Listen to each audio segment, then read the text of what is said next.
Hello बच्चे, क्या हाल चाल? एक नंबर सर। और आपके सामने हाजिर हैं आपके गब्बर सर। तो गब्बर सर आए हैं, यानी कि आपके ऋषभ त्यागी सर आए हैं पेस बैच का एक नया चैप्टर लेकर, जिसका नाम है फाइनेंशियल स्टेटमेंट। लेकिन अभी हम विदाउट एडजस्टमेंट वाला चैप्टर करेंगे। यानी कि सर इस चैप्टर में हम करने वाले हैं कि जब हमने जर्नल एंट्रीज करी, जब हमने लेजर करा और जब हमने ट्रायल बैलेंस भी बना लिया, अब हम आगे की गतिविधि करेंगे। गतिविधि यानी कि आप जानना चाहते हैं कि सर मेरे को कितना फायदा हुआ या मुझे नुकसान हुआ।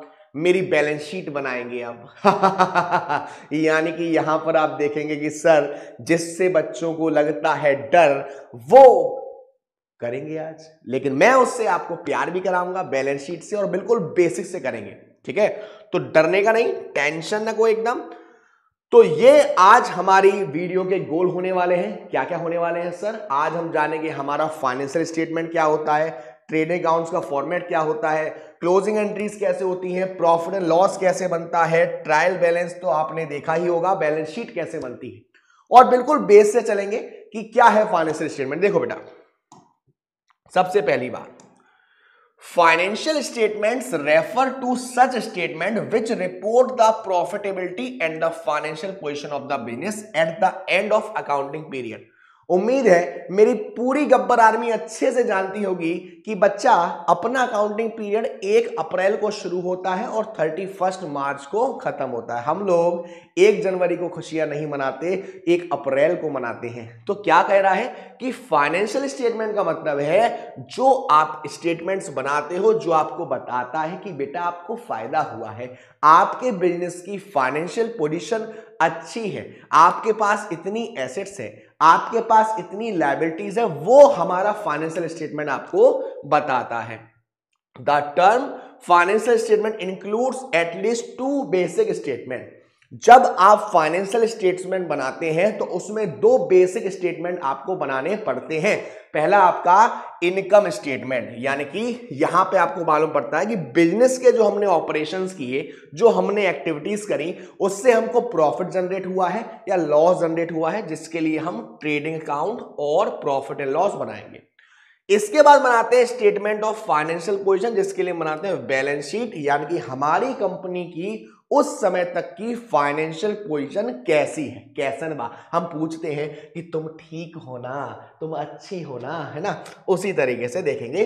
अब देखो, इनकम स्टेटमेंट 2 पार्ट में है। पहला पार्ट है आपका ट्रेडिंग अकाउंट, जिसमें आप या तो ये पता करोगे कि ग्रॉस प्रॉफिट हुआ या ये पता करोगे कि ग्रॉस लॉस हुआ। सेकंड पार्ट आपका प्रॉफिट एंड लॉस अकाउंट, इसमें आप पता करते हो कि हमें नेट प्रॉफिट हुआ या हमें नेट लॉस हुआ। चलिए, सबसे पहला अकाउंट ट्रेडिंग अकाउंट। शुरुआत करते हैं ट्रेडिंग अकाउंट से। अब ट्रेडिंग अकाउंट क्या मतलब है? तो नाम देखो, ट्रेडिंग, ट्रेड आपने पढ़ा होगा बिजनेस में। ट्रेड का मतलब होता है buying and selling of goods and services. जब आप सामान को खरीद रहे हो और फिर खरीद के उसे बेच रहे हो, तो आप क्या कर रहे हो? ट्रेड कर रहे हो। क्या बोलते गब्बर आर्मी? तो ट्रेडिंग का मतलब क्या होता है sir? Trading account is prepared for calculating the gross profit और gross loss on as a result of the trading activity of a business. Trading account इसलिए बनाया जाता है ताकि हम पता कर पाए कि हमको ग्रॉस प्रॉफिट हुआ या ग्रॉस लॉस हुआ। अब मैं आपको एक बात बता दूं, बेहतरीन सी, मजेदार, एकदम मक्खन मलाई की तरह। देखिए बच्चा, जो भी अकाउंट आपको या तो प्रॉफिट निकाल के देगा या लॉस निकाल के देगा, उन सभी का नेचर होता है नॉमिनल के हिसाब से। क्या कहा मैंने? जो भी अकाउंट या तो आपको प्रॉफिट निकाल के देगा या लॉस निकाल के देगा, उन सब का नेचर होता है नॉमिनल नेचर का। Debit all expenses and losses, credit all income and gain. यानी कि डेबिट साइड में सारे खर्चे आएंगे, सारे नुकसान आएंगे, और क्रेडिट साइड में सारी इनकम और गेन आएगा। तो आपसे कहा जा रहा है कि ट्रेडिंग अकाउंट हम बनाते हैं जानने के लिए ग्रॉस प्रॉफिट हुआ या ग्रॉस लॉस हुआ। ट्रेडिंग एक्टिविटीज को करने पर, जब हमने परचेज किया, सेल किया, उसे करने पर आपको ग्रॉस प्रॉफिट हुआ या ग्रॉस लॉस हुआ। ठीक है, in other words, it is prepared to show the result of manufacturing, buying and selling of goods.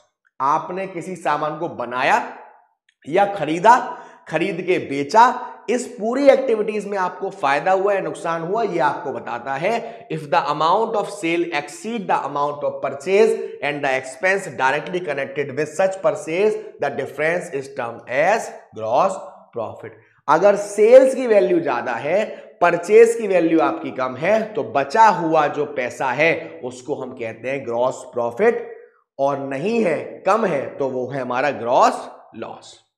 चलिए, सबसे पहले मैंने आपको बताया कि हमारे ट्रेडिंग अकाउंट में, ये आपको देखो ट्रेडिंग अकाउंट, इस तरह से आप ट्रेडिंग अकाउंट का फॉर्मेट होता है, और ट्रेडिंग अकाउंट का फॉर्मेट हमारा पापा वाला फॉर्मेट होता है। कौन सा वाला? पापा वाला। सर पापा वाला, पापा वाला मतलब कि पर्टिकुलर अमाउंट, पर्टिकुलर अमाउंट, पापा, हाँ जी। तो पर्टिकुलर अमाउंट और पर्टिकुलर अमाउंट क्या बोलते Gabbar army?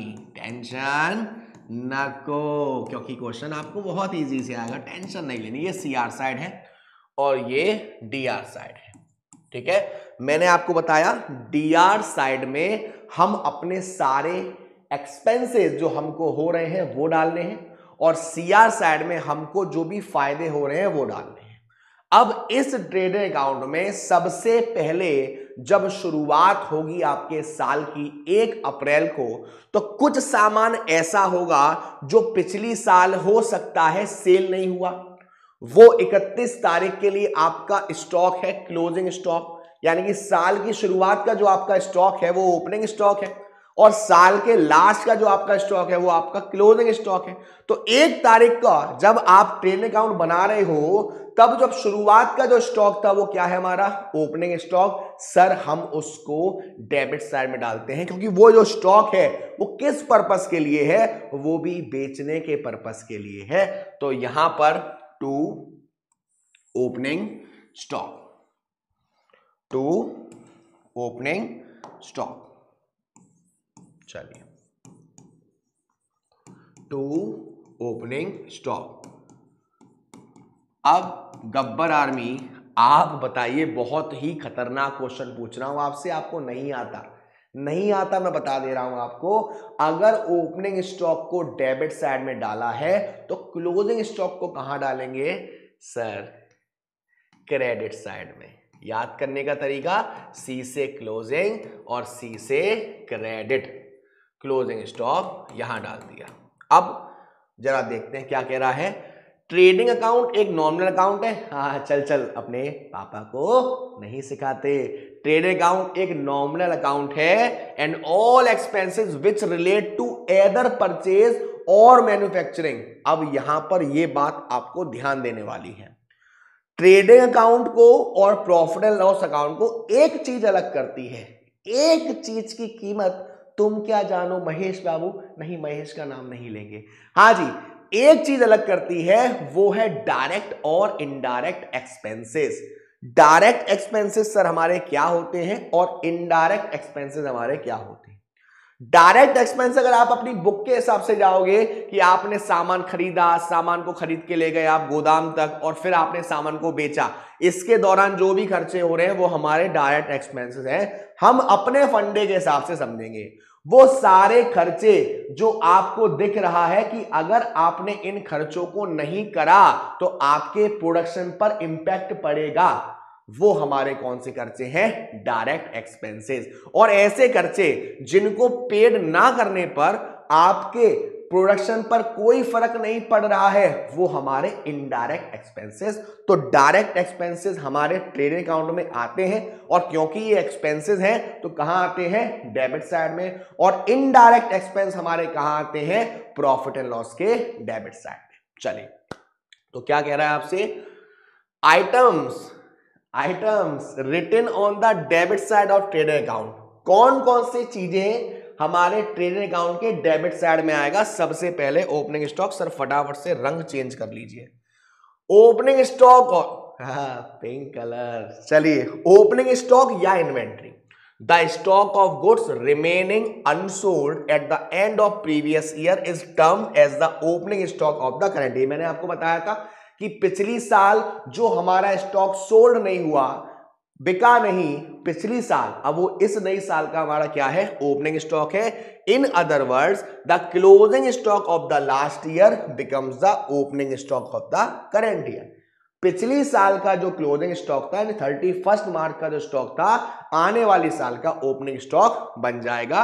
Opening stock will include the following. Opening stock में क्या क्या चीजें आती हैं? रॉ मटेरियल का क्लोजिंग स्टॉक, कच्चा बादाम, सॉरी कच्चा माल, हाँ जी, कच्चा माल जो है आपका, उसका जो स्टॉक है वो हमारा क्या है, ओपनिंग स्टॉक का पार्ट है। उसके बाद opening stock of semi finish goods, आधा बना हुआ, आधा बन गया है, आधा नहीं बना है, या पूरा बन गया है, इन तीनों को हम ओपनिंग स्टॉक में इंक्लूड करेंगे। आधा, पूरा और कच्चा माल, यानी raw material, semi finish goods और finish goods, these all are the parts of opening stock. और ओपनिंग स्टॉक ट्रेडिंग अकाउंट में कहां जाएगा, डेबिट साइड में जाएगा। दूसरा, परचेज एंड परचेज रिटर्न। सामान को आप जब खरीद रहे हो, परचेज कर रहे हो, आपके पास से पैसा जा रहा है। Goods which have been bought for resale are termed as purchase and goods which are returned to supplier are termed as purchase return or return outward।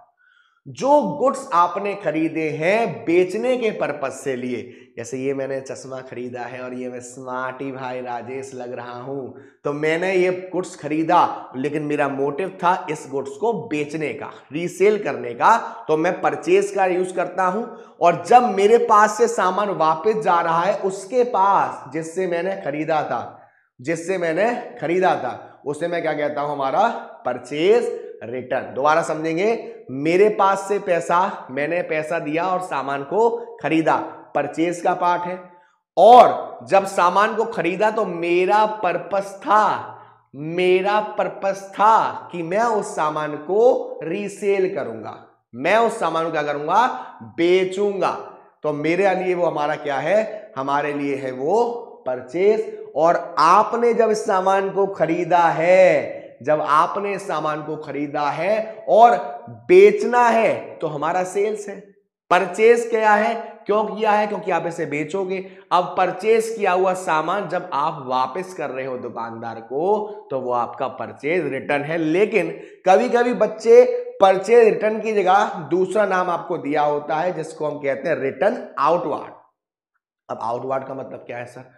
Outward का मतलब होता है कि आपके पास से जा रहा है, यानी कि रिटर्न आउटवार्ड का मतलब आपके पास से सामान जा रहा है। और सामान आपके पास से कब जाएगा, जब आपने खरीदा होगा। तो परचेज रिटर्न या रिटर्न आउटवार्ड। तो अगर आपको नेट परचेज निकालनी है या एक्चुअल परचेज निकालनी है, तो परचेज में से परचेज रिटर्न को या रिटर्न आउटवार्ड को माइनस कर देते हैं। अब परचेज कहां आएगा, ट्रेडिंग अकाउंट के डेबिट साइड में। चलिए, तो क्या कह रहा है आपसे, purchase account will be given on the debit side of the trial balance and the purchase return account on the credit side of the trial balance. Purchase return will be shown as a deduction, minus करके लिखेंगे, और ये हमारा कहां आता है, trade account के debit side में। परचेज चाहे आपने नगद किया हो या उधार किया हो, कैसा भी किया हो, आएगा डायरेक्ट टैक्स में। अब यहां से आपको बहुत ही ध्यान देने वाली बात है, क्योंकि यही चीज है जो आपका ये चैप्टर 1 नंबर मक्खन मलाई कर देगी, और यही चीज है जो आपको इस चैप्टर में लंका लगा देगी। देखिए, सबसे पहले डायरेक्ट टैक्स। आपने देखा ओपनिंग स्टॉक ट्रेडिंग में कहां जाएगा, डेबिट साइड में जाएगा।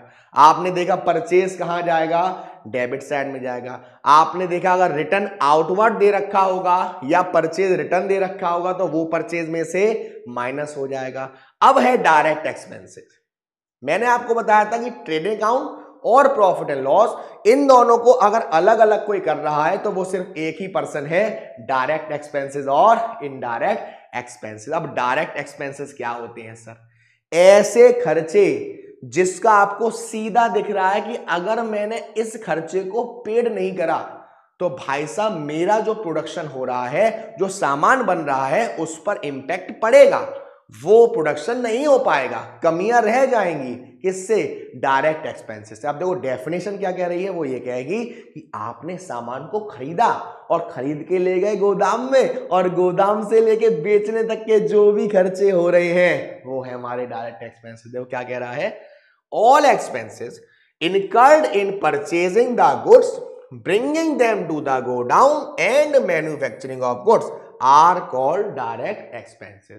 सारे एक्सपेंसेस जब आपने गुड्स को खरीदा, गुड्स को खरीद के ले गए गोडाउन में और आपने सामान को मैन्युफैक्चर किया, इसके दौरान जो भी खर्चे हो रहे हैं, these all are the part of direct expenses. अरे इंग्लिश क्या बात है, क्या बोलते गब्बर आर्मी।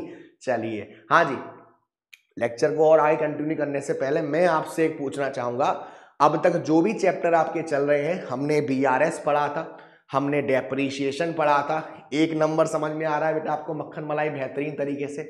ये चैप्टर आपका बहुत ज्यादा इंपॉर्टेंट है, आगे बहुत काम आएगा। जब क्लास 12th में पहला चैप्टर स्टार्ट होगा तो उसकी स्टार्टिंग ही यहीं से होगी, तो आपको बहुत ध्यान से समझना है और बाद में कमेंट बॉक्स में जरूर बताना है कि यार कैसा लगा, मजा आया, बेहतरीन मक्खन मलाई की तरह समझ में आई चीजें बहुत अच्छी तरीके से। ठीक है, चलिए तो अब 1 बाय 1 हम देखते हैं कि हमारे डायरेक्ट एक्सपेंसेस क्या होते हैं। ठीक है, सबसे पहला है वेजेस। वेजेस एक मजदूरी होती है, मजदूर की बेचारे की मजबूरी होती है। तो वेजेस का मतलब होता है मजदूरी, वो पैसा जो हम मजदूर को देते हैं, वो पैसा जो हम लेबर को देते हैं। अब मुझे बताइए, जो लेबर है, जो आपकी लेबर है, वो कभी ऑफिस में बैठे काम करती है क्या? नहीं सर। वो क्या कर रही होगी, वो या तो आपका जो सामान है, मतलब प्रोडक्शन वाला जो सामान है, उस सामान को उठाकर गोदाम तक ले जा रही है, या सामान उतरवा रही है, या प्रोडक्शन कर रही है। ध्यान समझना, या तो आपका जो गुड्स है, सामान नहीं बोलेंगे, गुड्स बोलेंगे, जो आपके गुड्स हैं, या तो उसे ले जा रही है गोडाउन तक, गोडाउन पर पहुंच गया तो उसे उतरवा रही है, या प्रोडक्शन करने में मदद कर रही है। तो अगर आप इनको मजदूरी नहीं दोगे, क्या आपके प्रोडक्शन पर इंपैक्ट पड़ेगा? हाँ सर, मान लो मेरा मजदूर था, वो सामान को लेके जा रहा था और मैंने कहा भाई साहब मैं तुम्हें मजदूरी नहीं दूंगा, उसने सामान को यूं लिया और यूं फेंक दिया, मेरा नुकसान होगा नहीं होगा? होगा सर। मेरा जो मजदूर था वो प्रोडक्शन कर रहा था और उसको कानों में खबर मिल गई कि यार ये जो हमारी लेबर है इसको 500 रुपये कम देने हैं, उसने उस प्रोडक्शन में बहुत सारा नमक लगा दिया, बहुत सारी मिर्च डाल दिया, प्रोडक्शन में नुकसान होगा? Yes sir. तो वेजेस हमारा क्या है? एक डायरेक्ट एक्सपेंसेस है। अगर क्वेश्चन में आपको वेजेस दे रखा है तो वो एक डायरेक्ट एक्सपेंसेस है, हमारे प्रोडक्शन पर इंपैक्ट डाल रहा है और ये ट्रेडिंग अकाउंट के डेबिट साइड का पार्ट बनेगा। लेकिन कुछ बातें आपको ध्यान रखनी है, अगर आपको क्वेश्चन में दे रखा है वेजेस एंड सैलरी, तब तो वो ट्रेडिंग में आएगा, लेकिन अगर आपको दे रखा है सैलरी एंड वेजेस, तो वो हमारे ट्रेडिंग का पार्ट नहीं है, वो हमारे प्रॉफिट एंड लॉस में आएगा। देखिए क्या कह रहा है, wages are paid to workers who are directly engaged in the loading, unloading and production of goods and such are debited to the trading account. Wages क्या होती हैं? वेजेस का मतलब जो हमारे वर्कर्स हैं, जो डायरेक्टली हमारे प्रोडक्शन में एंगेज्ड हैं, या हमारे सामान को उतरवा रहे हैं, या लाद के बेचारे ले जा रहे हैं, उसको हम डेबिट साइड डालते हैं ट्रेडिंग अकाउंट में। If the item wages and salary is given the question, it will be shown on the trade account. On the contrary, if salary and wages given, it will be shown on the profit and loss account. अगर आपको question में wages and salary दे रखा है तब तो वो trade account में आएगा, कोई टेंशन नहीं है, लेकिन सैलरी एंड वेजेस दे रखा है तब वो प्रॉफिट एंड लॉस का पार्ट बनेगा। If wages are paid for bringing a new machine or for its installation, it will be added to the cost of the machine and hence will not be shown in the trade account। ये आपने पढ़ा था, जब भी हम किसी assets को खरीदते हैं और उस एसेट्स को खरीदने में जो हमारा खर्चा हुआ है, इंस्टॉलेशन चार्जेस हुआ है, मजदूरी दी है, तो वो मशीन की वैल्यू में ही ऐड हो जाती है, हम उसे अलग से ट्रेड अकाउंट में शो नहीं करेंगे। नेक्स्ट, कैरेज और कैरेज इनवार्ड और फ्रेट। अब ये क्या होता है सर? आपने भाड़े का नाम सुना है? हाँ सर भाड़े के टट्टू का नाम सुना है? नहीं बेटा नालायकों, भाड़ा यानी कि एक तरीके से किराया होता है ना आपका, तो वो हमारा कह रहा है या तो कैरेज या कैरेज इनवार्ड, सामान जब आप खरीद रहे हो तब आपके पास आ रहा है, या फ्रेट, ये तीनों ही हमारे डायरेक्ट एक्सपेंसेस हैं। अगर आपने किसी को भाड़ा नहीं दिया तो वो इंसान आपके सामान को लेके भाग जाएगा, वो आपके सामान को लेके भाग जाएगा। तो ऐसे expenses, these expenses should be debited to trading account, ये सारे एक्सपेंसेस ट्रेडिंग अकाउंट में डेबिट करे जाएंगे। लेकिन आपको एक बात ध्यान रखनी है, क्वेश्चन में अगर आपको कैरेज आउटवार्ड दे रखा है तो ये अब आपका डायरेक्ट एक्सपेंस नहीं रहा, ये हो गया आपका इनडायरेक्ट एक्सपेंसेस, और ये आपका कहां जाएगा, प्रॉफिट एंड लॉस के डेबिट साइड में। तो क्या कह रहा है, these expenses should be debited to trade account because these are generally paid for bringing the goods to the factory और प्लेस ऑफ द बिजनेस। ये जब खर्चे पेड किए जाते हैं जब आपका जो गुड्स है वो गोडाउन तक पहुंचाया गया है या वहां पहुंचाया गया है जहां उसका प्रोडक्शन किया जाएगा। अब मैं आपसे एक चीज पूछना चाहूंगा कि जब हमारा प्रोडक्शन होता है वो किसी फैक्ट्री में होता है या ऑफिस में होता है? सर ऑफिस में तो मैंने कभी नहीं सुना, ऑफिस में तो कुछ और होता है। ऑफिस में नहीं होता, ऑफिस में तो हमारे कुछ और काम होते हैं, लेकिन फैक्ट्री में होता है प्रोडक्शन, फैक्ट्री में प्रोडक्शन होता है। तो अगर मैं आपसे पूछूं जब फैक्ट्री में प्रोडक्शन हो रहा है तो फैक्ट्री के अंदर आने वाले सारे खर्चे क्या है, डायरेक्ट एक्सपेंसेस है, और ऑफिस के अंदर आने वाले सारे खर्चे इनडायरेक्ट एक्सपेंस है। फैक्ट्री के अंदर आने वाले सारे खर्चे डायरेक्ट एक्सपेंसेस हैं और हमारे बाहर ऑफिस में आने वाले सारे खर्चे इनडायरेक्ट हैं। तो फैक्ट्री का रेंट हुआ, फैक्ट्री की लाइटनिंग वगैरह हुई, है ना, इसमें जो भी खर्चा है हमारा वो डायरेक्ट एक्सपेंसेस है। फैक्ट्री का रेंट नहीं दिया तो आपको प्रोडक्शन नहीं करने दिया जाएगा, फैक्ट्री के लाइट का पैसा नहीं दिया तो आपको प्रोडक्शन करने नहीं दिया जाएगा, लाइट बंद हो जाएगी तो कैसे प्रोडक्शन करोगे। तो वही है, तो जब भी आपसे फैक्ट्री रेंट की बात करें, फैक्ट्री लाइटनिंग की बात करें, तो ये हमारे कौन से एक्सपेंसेस हैं, डायरेक्ट एक्सपेंसेस। तो आपसे आगे देखो क्या कह रहा है, however if any carriage or freight is paid on bringing in assets the amount should be added to the assets count and must not, वही जो वेजेस वाली बात है, अगर आपने कोई कैरेज दिया है, अगर आपने कोई फ्रेट दिया है किसी एसेट्स को लाने में, तो वो एसेट्स की वैल्यू में ऐड हो गया है, आपको उसे ट्रेडिंग में अलग से शो नहीं करना है। चलिए, मैन्युफैक्चरिंग एक्सपेंस, सर सामान को बना रहे हैं, ठीक है, सामान को ऐसे ही बना दोगे भाई साहब, सामान के लिए आपको हो सकता है बिजली की जरूरत पड़े, हो सकता है पानी की जरूरत पड़े, हो सकता है पावर की जरूरत पड़े, हो सकता है कोयले की जरूरत पड़े, हो सकता है गैस की जरूरत पड़े, ये हमारे सारे क्या हैं, मैन्युफैक्चरिंग एक्सपेंसेस। अगर आप इनमें से कोई भी खर्चे का पैसा नहीं देते हो तो क्या प्रोडक्शन पर कोई इंपैक्ट पड़ेगा? यस सर पड़ेगा, प्रोडक्शन होगा ही नहीं, क्योंकि मैन्युफैक्चर करने के लिए हमें चाहिए। तो ये सारे खर्चे हमारे क्या हैं, डायरेक्ट एक्सपेंसेस हैं, इनको आपको पेड करना पड़ेगा। All expenses incurred in the manufacture of goods, जब आप गुड्स को बना रहे हो तब जो भी हमारे खर्चे हो रहे हैं गुड्स को बनाने में वो हमारे मैन्युफैक्चर एक्सपेंसेस हैं और वो सब ट्रेड अकाउंट के डेबिट साइड का पार्ट बनेंगे। तो जैसे कि कोल, गैस, फ्यूल वाटर, ये फुल नहीं होगा या फ्यूल होगा, power, factory rent, factory lighting etcetera, these all are manufacturing expenses और हमारे ट्रेड अकाउंट का पार्ट बनते हैं और ये हमारे डायरेक्ट एक्सपेंसेस हैं।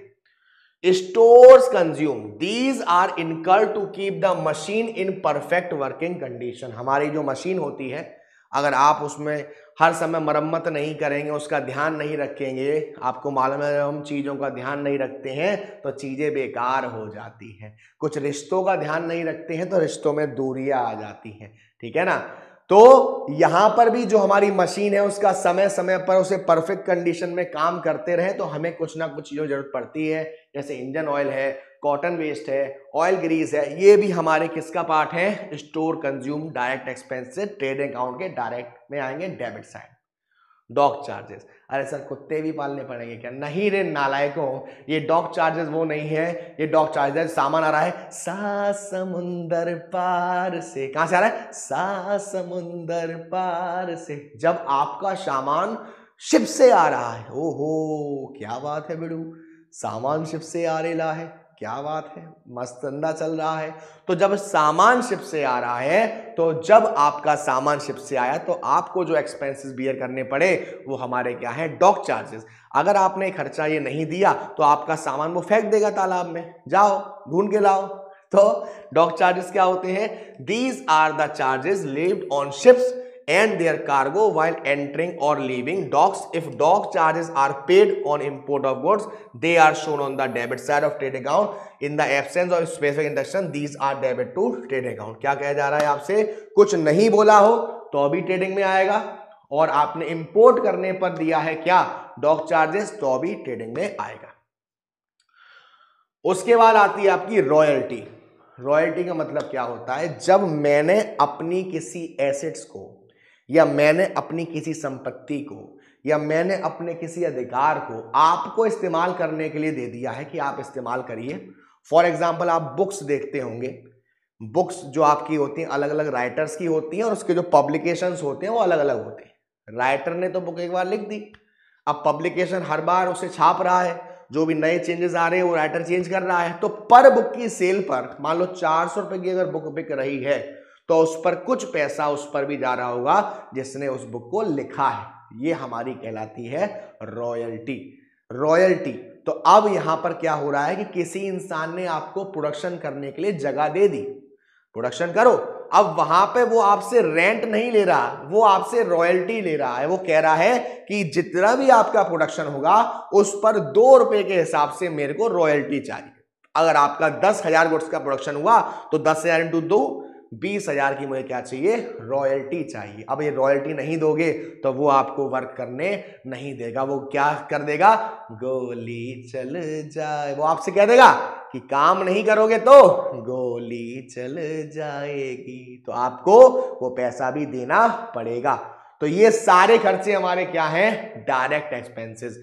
आपको इनडायरेक्ट और डायरेक्ट में फर्क करना ही नहीं है, आपको बस ये देखना है बबुआ कि भाई ये हमारे प्रोडक्शन पर इंपैक्ट डालेंगे या नहीं डालेंगे। अगर डालेंगे तो डायरेक्ट एक्सपेंसेस, नहीं डालेंगे तो इनडायरेक्ट एक्सपेंसेस। तो ये सारी चीजें देखी जो ट्रेडिंग अकाउंट के डेबिट साइड का पार्ट बनेगी। अब सर क्या ट्रेडिंग के क्रेडिट साइड में कुछ नहीं आता? आता है। देखो, सेल्स एंड सेल्स रिटर्न, आपने सामान को बेचा, चाहे वो नगद हो बेचा या आपने उधार हो बेचा, आपके पास इनकम आ रही है, फायदा हो रहा है, क्रेडिट साइड में आएगा। सेल्स रिटर्न, जो सामान बेचा वो वापस आया, उसको आपको सेल्स में से माइनस कर देना है। या रिटर्न इनवार्ड, आउटवार्ड में सामान आपके पास से जा रहा था, इनवार्ड में सामान आपके पास वापस आ रहा है। सामान आपके पास वापस जब आएगा जब आपने उसको बेचा होगा, ठीक है। क्लोजिंग स्टॉक और इन्वेंट्री, इस साल के लास्ट में जो सामान आपके पास बच गया उसको हम कहते हैं क्लोजिंग स्टॉक, और उसको हम डालते हैं credit side of trading account.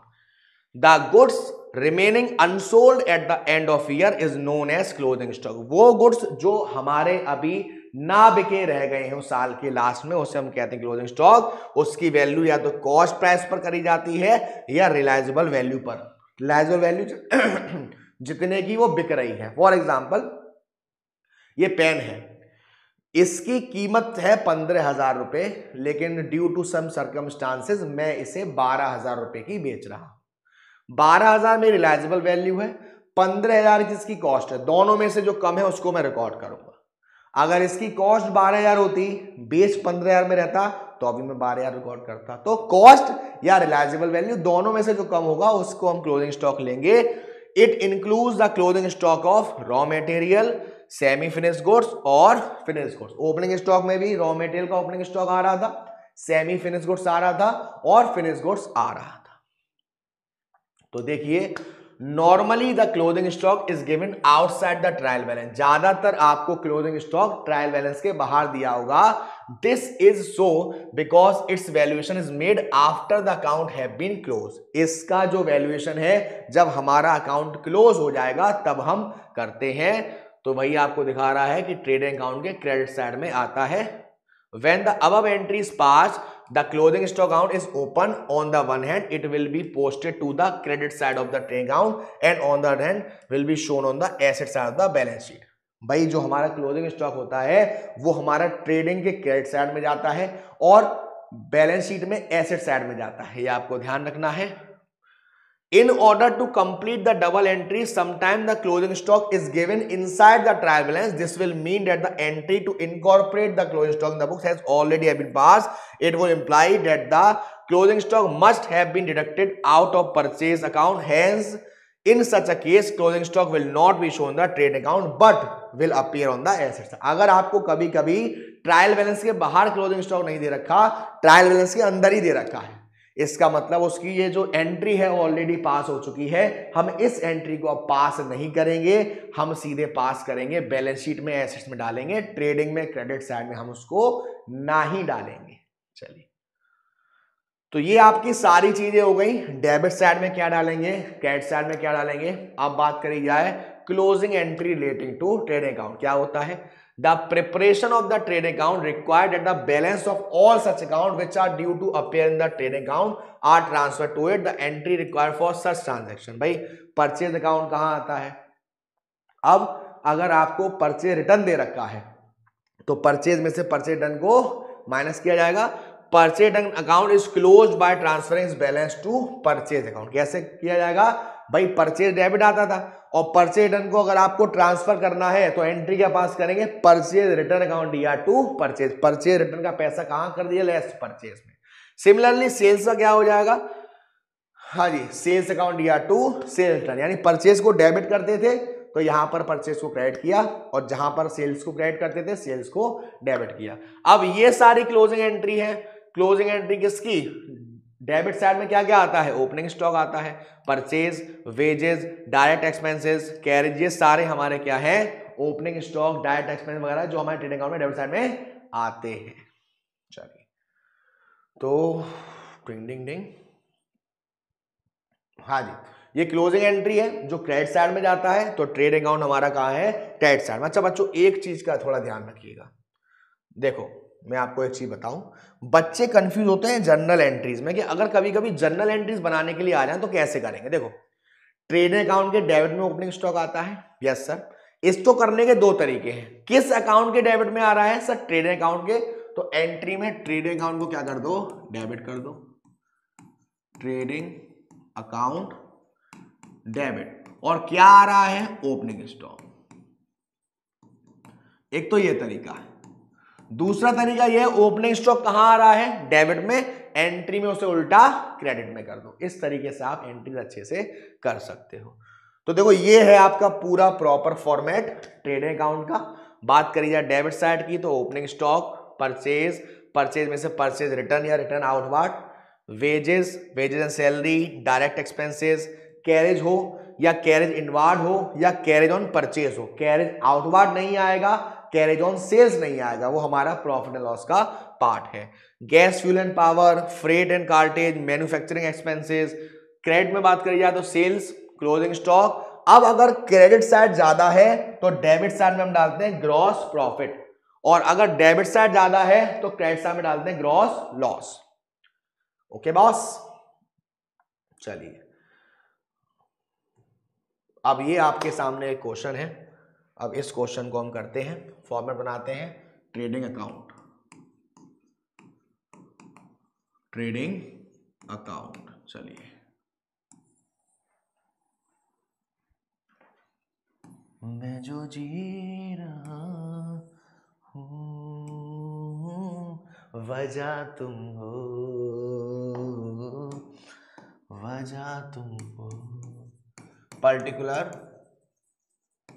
Amount,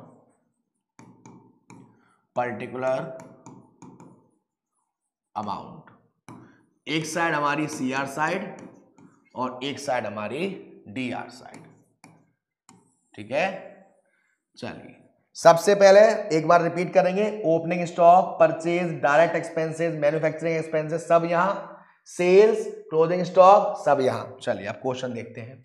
पहले हम यहां लिख लेते हैं ताकि आपको दिक्कत ना हो। देखो, opening stock DR side, purchase DR side, sales CR side, freight DR side, wages DR side, factory lightning DR side, coal gas and water DR side, purchase return less होगा उसमें से, सेल्स रिटर्न भी less होगा, carriage on purchase DR side, carriage on sales नहीं आएगा, factory rent DR side, office rent नहीं आएगा।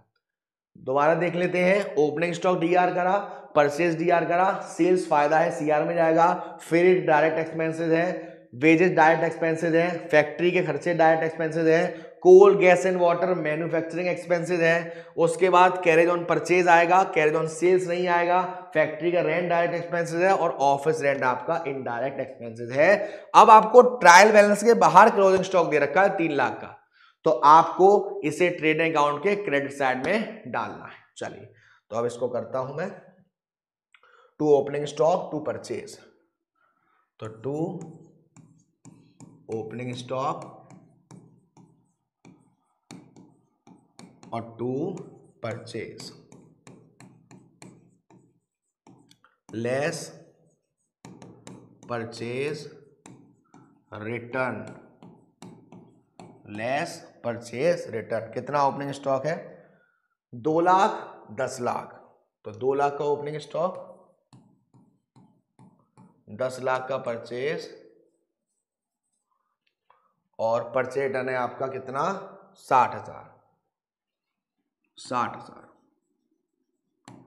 तो ये हो गया आपका 9,40,000। ठीक है, उसके बाद सेल्स 25 लाख सीआर साइड में, by sales 25 lakh, sales return है आपका 1 लाख, तो लेस सेल्स रिटर्न कितना है? 1 लाख, 24 लाख बचेगा।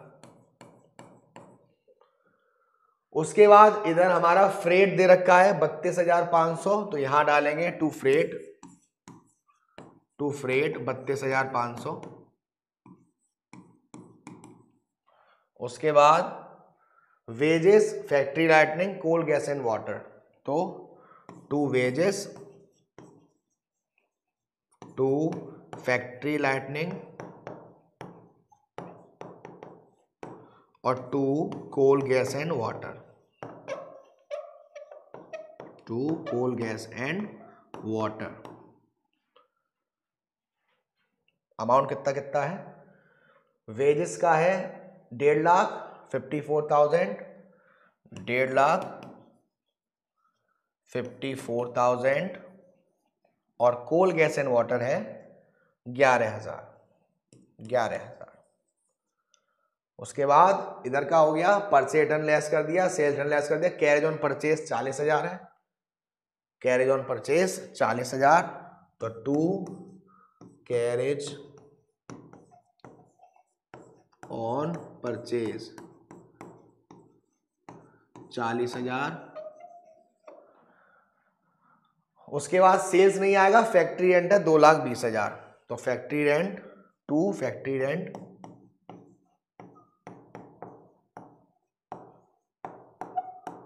2,20,000। ठीक है, हो गया। ऑफिस एंड आएगा नहीं, क्लोजिंग स्टॉक आएगा 3 लाख का क्रेडिट साइड में, तो बाय क्लोजिंग स्टॉक 3 लाख का। तो ये हमारा पूरा हमने फॉर्मेट में आपका ट्रेडिंग अकाउंट बनाया। अब हम सीआर का बैलेंस करेंगे और डीआर का बैलेंस करेंगे। सीआर का टोटल हमारा आ रहा है 27 लाख, ठीक। डीआर की बात करी जाए तो ये थोड़ा ज्यादा आएगा, कितना आएगा? 9,40,000 ये और 2 लाख ये, तो 11,40,000 ये हो गया। उसके बाद ये आपका 1.5 लाख और 32,500, तो 32,500 0052711, कितना रहा? 11,72500। हाँ जी, ये हो गया हमारा 11,72,500। उसके बाद 1.5 लाख ऐड करना है, तो 1.5 लाख 0052123 13,22,500, तो ये हो गया, ये हो गया, ये हो गया, ये हो गया। अब हमें 54,000 और 11,000 65,000 ऐड करना है, तो यहां कर देते हैं 1,32,000। हाँ जी, अब इसमें हमें 65,000 और ऐड करना है, और 40,000 और ऐड करना है। पहले ऐसे कर लेते हैं 0 0 5 7 12 4 1 1,42,000 1 लाख नहीं है ये 14,27,500। अच्छा फैक्ट्री एंड कितना था 2,20,000। ठीक है तो 2,20,000 0 0 5 7 4 6 1 तो 16,47,500 आ रहा है डेबिट साइड का, यानी कि क्रेडिट साइड आपकी ज्यादा है और डेबिट साइड आपकी कम है, तो ये हमको हुआ ग्रॉस प्रॉफिट। तो हम क्या करेंगे अब यहां पर टू ग्रॉस प्रॉफिट कितना हमें हुआ था वहां पर 27 लाख, तो मैं यहां कर दे रहा हूं 27 लाख में से 1647500 तो 0 0 5 2 5 0 1 तो ये आपका आ गया ग्रॉस प्रॉफिट 10,52,500। अब इस क्वेश्चन को करने से पहले मैं कुछ चीजें आपको बताना चाहूंगा, फिर हम आगे बढ़ेंगे। देखो कभी कभी हमें क्वेश्चन में निकालना पड़ता है जो आपने गुड्स बेचे उसकी कीमत क्या थी, जिसे हम कहते हैं कॉस्ट ऑफ गुड्स सोल्ड। या आपको सेल्स निकालनी पड़ सकती है, या आपको ग्रॉस प्रॉफिट निकालना पड़ सकता है, या आपको एडजस्टेड परचेज निकालना पड़ सकता है। तो वन बाय वन मैं सबके फॉर्मूले बताता हूं। सबसे पहले बात करी जाए कॉस्ट ऑफ गुड्स सोल्ड की। कॉस्ट ऑफ गुड्स सोल्ड एक तरीके का ट्रेडिंग का फॉर्मेट ही है। ट्रेडिंग के डेबिट साइड में जो चीजें आ रही हैं वो उसमें जोड़ दो और क्रेडिट साइड में जो आ रही है माइनस कर दो, यानी कि इसका फॉर्मूला होता है ओपनिंग स्टॉक प्लस परचेज, और ये जो परचेज होनी चाहिए ये नेट परचेज होनी चाहिए, यानी कि आपको अगर परचेज रिटर्न दे रखा है तो इसमें से माइनस कर देंगे। तो opening stock plus purchase minus purchase return plus direct expenses minus closing stock. एक ये फॉर्मूला होता है कॉस्ट ऑफ गुड्स सोल्ड को निकालने का, opening stock plus purchase plus direct expenses minus closing stock. एक फॉर्मूला होता है कॉस्ट ऑफ गुड्स सोल्ड, जिसे हम शॉर्ट फॉर्म में COGS भी बोलते हैं, is equal to sales minus gross profit. अगर आपने सेल्स में से ग्रॉस प्रॉफिट माइनस कर दिया तो भी हमारा कॉस्ट ऑफ गुड्स सोल्ड आ जाएगा। ठीक है ये दो फॉर्मूले होते हैं कॉस्ट ऑफ गुड्स सोल्ड निकालने के। एक होती है हमारी एडजस्टेड परचेज, सेम इसी की तरह फॉर्मूला होता है एडजस्टेड परचेज, यानी कि net purchase plus opening stock और माइनस क्लोजिंग स्टॉक। तो अगर आपको एडजस्टेड परचेज किसी क्वेश्चन में दे रखा है तो पहली बात तो एडजस्टेड परचेज कहां आएगा, ट्रेडिंग अकाउंट के डेबिट साइड में। और जो हमने इसमें फंडा लगाया है कि भाई ओपनिंग स्टॉक अगर आपको दे रखा है तो उसको नहीं लेंगे, ऑलरेडी हमारा वो हो चुका है। क्लोजिंग स्टॉक को भी नहीं लेंगे, ऑलरेडी हमारा हो चुका है। चलिए अब देखते हैं क्वेश्चन को। देखो ये क्वेश्चन आपसे इस क्वेश्चन में बनाने ही हमारी क्या ट्रेड अकाउंट बनाना है, तो इस तरीके का मैं कर लेता हूं। ये DR साइड और ये CR साइड। एडजस्टेड परचेज दे रखा है तो 2 एडजस्टेड परचेजेस कितना है 24 लाख। देखो फ्रेट एंड कैरेज इनवार्ड दे रखा है और फ्रेट एंड कैरेज आउटवार्ड दे रखा है। फ्रेट एंड कैरेज आउटवार्ड नहीं आएगा क्योंकि वो प्रॉफिट एंड लॉस का पार्ट है। फ्रेट एंड कैरेज इनवार्ड आएगा। तो 2 फ्रेट एंड कैरेज इनवार्ड कितना है 20,000। उसके बाद ये नहीं आएगा आउटवार्ड। वेजेस आएगा कितना 1,70,000, तो 2 वेजेस 1,70,000। उसके बाद फ्यूल एंड पावर आएगा 30,000 का, तो 2 फ्यूल एंड पावर कितने का है 30,000 का। ऑफिस से रिलेटेड चीजें प्रॉफिट एंड लॉस में आएंगी, तो ऑफिस का रेंट यहां नहीं आएगा, ट्रेड का एक्सपेंसेस यहां नहीं आएगा, हाँ जी सेल्स आएगा और क्या आएगा क्लोजिंग स्टॉक आएगा। तो सेल्स हमारा कहां आएगा बाय सेल्स कितना 3 4 5 6 और बाय क्लोजिंग स्टॉक। अब मेरी बात ध्यान सुनिए, ये जो क्लोजिंग स्टॉक है वो नहीं आएगा बेटा। क्यों नहीं आएगा सर, क्योंकि एडजस्टेड परचेज दे रखा है ये, तो हम ये मान के चलेंगे कि इसमें purchase, opening stock, closing stock पहले से मेंशन होगा। कौन कौन सी चीज नहीं आएगी? एक ये नहीं आएगा, एक आपका ये नहीं आएगा और एक आपका ये नहीं आएगा। ये हमारा जाएगा प्रॉफिट एंड लॉस में। तो हम यहां का टोटल करेंगे 30 लाख और यहां का टोटल करके हम माइनस कर देंगे और हमारा ग्रॉस प्रॉफिट आ जाएगा। चलिए अब इसमें देखिए, यहां पर जो मैंने आपको कॉस्ट ऑफ गुड्स सोल्ड का फॉर्मूला बताया था वो लगना है, लेकिन बच्चे एक क्वेश्चन में बड़ी तकलीफ में आते हैं, वो हम थोड़ा इसके बाद करते हैं। देखो एक क्वेश्चन में देखो फॉर्मूला मैंने क्या बताया था, COGS is equal to opening stock. Opening stock ये रहा, कितना है 16,000। तो opening stock plus purchase, purchase आपको दे रखा है नेट परचेज कितने का 72,000। नेट परचेज यानी कि रिटर्न आउटवार्ड जो है ऑलरेडी माइनस कर चुके हैं हम। तो नेट परचेज कितना दे रखा है 72,000 plus direct expenses. Direct expense यानी ये रहा कितना 18,600 minus closing stock. Closing stock कितना है 28,000। चलिए अब कर लेते हैं 16,000 और 72, तो ये हो गया 88,000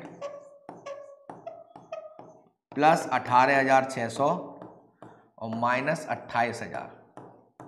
तो 88,000 में 12 हम जोड़ देंगे तो 1 लाख और 6,600, तो ये हो गया 1,06,600 में से 28,000 माइनस कर देते हैं। तो 1,06,600 में से 28,000 माइनस कर देते हैं 006। 16 में से 8 गए 8 बचे, 9 में से 2 गए हमारे 7 बचे, तो 78,600 रुपये आ जाएगा। 78,600 रुपये, तो 78,600 हमारा आंसर हो जाएगा कॉस्ट ऑफ गुड्स सोल्ड का। ठीक है, नेक्स्ट क्वेश्चन देखते हैं। बहुत ही अच्छा क्वेश्चन है। अब इस क्वेश्चन को करने से पहले मैं आपको बता दूं, इस चैप्टर में बच्चे कंफ्यूज होते हैं जब आपसे बोला हो सेल्स दे रखी है इतना, और आपसे क्वेश्चन में कह रहा है कि जो ग्रॉस प्रॉफिट है, ग्रॉस प्रॉफिट ऑन कॉस्ट 20%, मतलब सेल्स का अमाउंट दे रखा है और आपसे कह रहा है कि जो ग्रॉस प्रॉफिट है वो कॉस्ट का 20%। अगर मैं मान के चलूं कि कॉस्ट की वैल्यू 100% थी और उसे 20% के फायदे पर बेचा, तो जो सेल्स की वैल्यू है वो 120% होगी।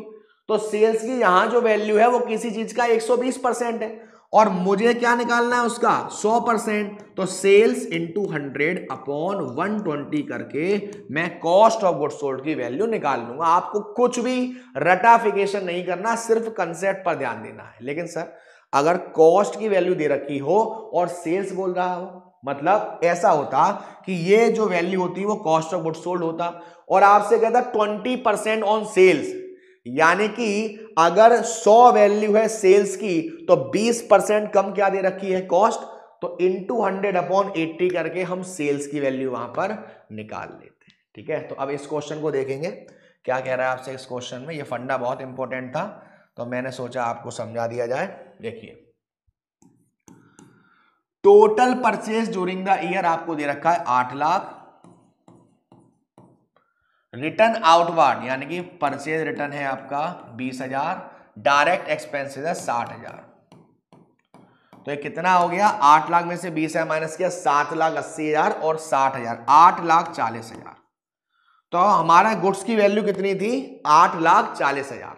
अब 8,40,000 का 2/3 आपने बेच दिया 6,10,000 रुपए में, यानी कि 8,40,000 की कीमत का माल उसमें आपका 2/3। तो 2/3 को सॉल्व कर लो, 3 1 जा 3, 3 2 जा 6, 3 8 जा 0 0 0 0। अब दोनों को मल्टीप्लाई करूंगा तो आएगा 5,60,000, यानी कि 5,60,000 की कीमत के माल को आपने 6,10,000 में बेच दिया। कितने का फायदा हो गया 50,000 का ग्रॉस प्रॉफिट। ठीक है, ग्रॉस प्रॉफिट का formula sales minus cost of goods sold, तो sales minus cost of goods sold. Next देखो कैलकुलेट करना है आपको कॉस्ट ऑफ गुड्स सोल्ड और क्लोजिंग स्टॉक। आपको सेल्स दे रखा है, सेल्स रिटर्न दे रखा है और ग्रॉस प्रॉफिट दे रखा है। तो कॉस्ट ऑफ गुड्स सोल्ड के दूसरे फॉर्मूले से मैं COGS निकाल लेता हूं। तो cost of goods sold is equal to sales minus gross profit. Sales कितना दे रखा है, सेल्स दे रखा है 5,40,000, इसमें सेल्स रिटर्न भी है 16,000 तो वो माइनस कर देंगे, और इसमें ग्रॉस प्रॉफिट भी है 1,20,000 तो वो भी माइनस कर देंगे। तो कितना हो गया, 5,40,000 में से 16,000 माइनस किए तो 5,24,000, और 5,24,000 में 1,20,000 माइनस कर दिए तो ये हमारा हो गया 4,04,000। यही हो गया शायद, 1,00,000 माइनस करें तो 4,24,000 और 20,000 माइनस किए तो 4,04,000। तो ये हमारा हो गया कॉस्ट ऑफ गुड्स सोल्ड। अब मुझे निकालना है क्लोजिंग स्टॉक। अब पूरा formula cost of goods sold कर दूं तो कॉस्ट ऑफ गुड्स सोल्ड है 4,04,000, कोई परचेज दे रखा है, ओपनिंग स्टॉक दे रखा है 20,000 का, परचेज दे रखा है 4 लाख का, परचेज रिटर्न माइनस होगा 4,000 रुपए, कैरेज इनवार्ड दे रखा है तो ये एक डायरेक्ट एक्सपेंस है 15,000 रुपए, और क्लोजिंग स्टॉक आपको निकालना है। ठीक है, अब आगे देखिए 4,04,000 इज इक्वल टू कितना है, ये 20,000, 20,000 और 4 लाख, 4,20,000 में से माइनस करेंगे 4 लाख तो 4,16,000 minus 15,000 sorry plus 15,000 minus CS। अब 4,16,000 में 15,000 जोड़ूंगा तो कितना हो जाएगा, ये 4,31,000 माइनस क्लोजिंग स्टॉक। तो अब इसको इधर ले आऊंगा मैं, 4,31,000 में से अगर मैं सॉल्व करूंगा तो ये आएगा मेरा क्लोजिंग स्टॉक आएगा 27,000 का। तो मेरा क्लोजिंग स्टॉक कितना आ गया, 27,000। नेक्स्ट क्वेश्चन देखते हैं। अब है आपका प्रॉफिट एंड लॉस। अगर आपको ट्रेडिंग बहुत अच्छे से समझ में आ गया, ट्रेडिंग में आपको कोई भी दिक्कत नहीं है, छोटी मोटी कैसी भी, तो आपको प्रॉफिट एंड लॉस को करना ही नहीं है। सिंपल, प्रॉफिट एंड लॉस में सारे के सारे इनडायरेक्ट एक्सपेंसेस आते हैं और सारे के सारे इनडायरेक्ट इनकम आती है। प्रॉफिट एंड लॉस में हमारी वो एक्सपेंसेस आएंगे जो ट्रेडिंग का पार्ट नहीं है, जो हमारे प्रोडक्शन पर इतना इंपैक्ट नहीं डाल रहे हैं। आपने जब ट्रेडिंग अकाउंट बनाया तो या तो उसमें आपको ग्रॉस प्रॉफिट हुआ या आपको उसमें ग्रॉस लॉस हुआ। आपने जब ट्रेडिंग अकाउंट बनाया तो या तो आपको उसमें ग्रॉस प्रॉफिट हुआ और या आपको क्या हुआ, ग्रॉस लॉस हुआ। तो जब आपको ग्रॉस प्रॉफिट हुआ तब आपने उसको क्या कर दिया, प्रॉफिट एंड लॉस के क्रेडिट साइड में डाल दिया। यानी कि जब आपने प्रॉफिट एंड लॉस बनाया, और ट्रेडिंग में यहां पे मैं लिख लेता हूं profit and loss account, format वही पापा वाला रहेगा, डिंग डिंग डिंग डिंग डिंग डिंग डिंग डिंग डिंग। अब यहां पर अगर आपको ट्रेडिंग अकाउंट में ग्रॉस प्रॉफिट हुआ है तो उसे आपको यहां ट्रांसफर करना है, और ग्रॉस लॉस हुआ है तो उसे आपको यहां ट्रांसफर करना है। रूल सेम है। प्रॉफिट एंड लॉस अकाउंट भी नॉमिनल नेचर का अकाउंट है। अगर आपका खर्चा हो रहा है, नुकसान हो रहा है तो डेबिट साइड में आएगा, फायदा हो रहा है, इनकम हो रही है तो हमारा क्रेडिट साइड में आएगा। ग्रॉस प्रॉफिट हुआ यहां डाला, ग्रॉस लॉस हुआ यहां डाला। अब आपको बस वो सारे एक्सपेंसेस देखने हैं जो इनडायरेक्ट नेचर के हैं। तो क्या कह रहा है, trading account only disclose the gross profit earn as a result of buying and selling of goods. Trading account सिर्फ आपको यह बताता है कि जब आपने गुड्स को खरीदा या बेचा तब आपका फायदा हुआ या नुकसान हुआ।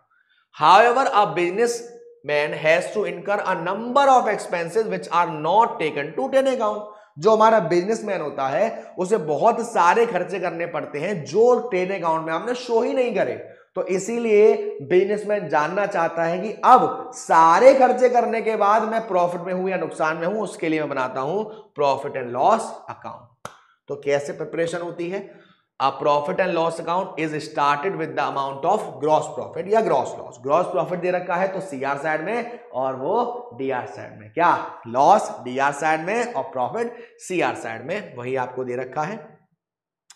सबसे पहले जान लेते हैं कि क्या क्या डेबिट साइड में आएगा प्रॉफिट एंड लॉस के। मैंने बताया अगर आपको ट्रेडिंग अकाउंट बहुत अच्छे से बेहतरीन मस्त मक्खन मलाई की तरह समझ में आ गया है तो आपको प्रॉफिट एंड लॉस पे ज्यादा ध्यान देना ही नहीं है।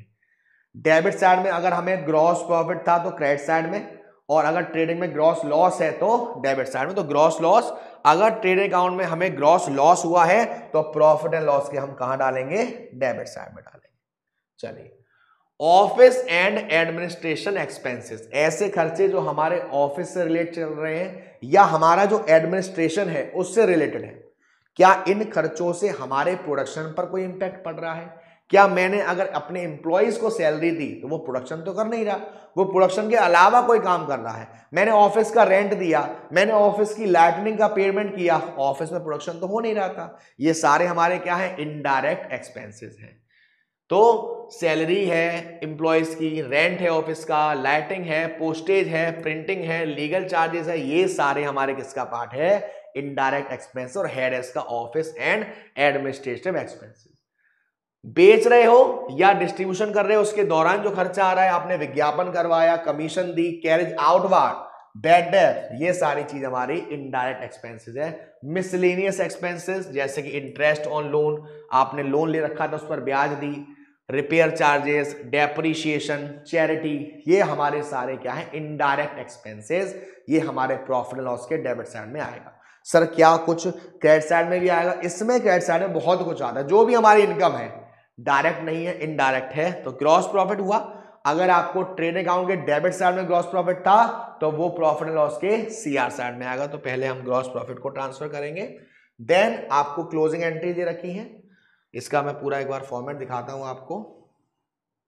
देखिए ये फॉर्मेट है प्रॉफिट एंड लॉस का। अगर आपको ट्रेड अकाउंट के क्रेडिट साइड में ग्रॉस लॉस दे रखा है तो वो डेबिट साइड में आ गया, और ट्रेड अकाउंट के डेबिट साइड में ग्रॉस प्रॉफिट है तो वो आ गया क्रेडिट साइड में। उसके बाद सारे खर्चे, बस इतना जान लो कि जो इनडायरेक्ट एक्सपेंसेस सब यहां डाल दो, ज्यादा सोचने की जरूरत ही नहीं है इनडायरेक्ट है कि नहीं, क्योंकि हमें मालूम है डायरेक्ट एक्सपेंसेस क्या होते हैं, वो भी बहुत बेहतरीन तरीके से।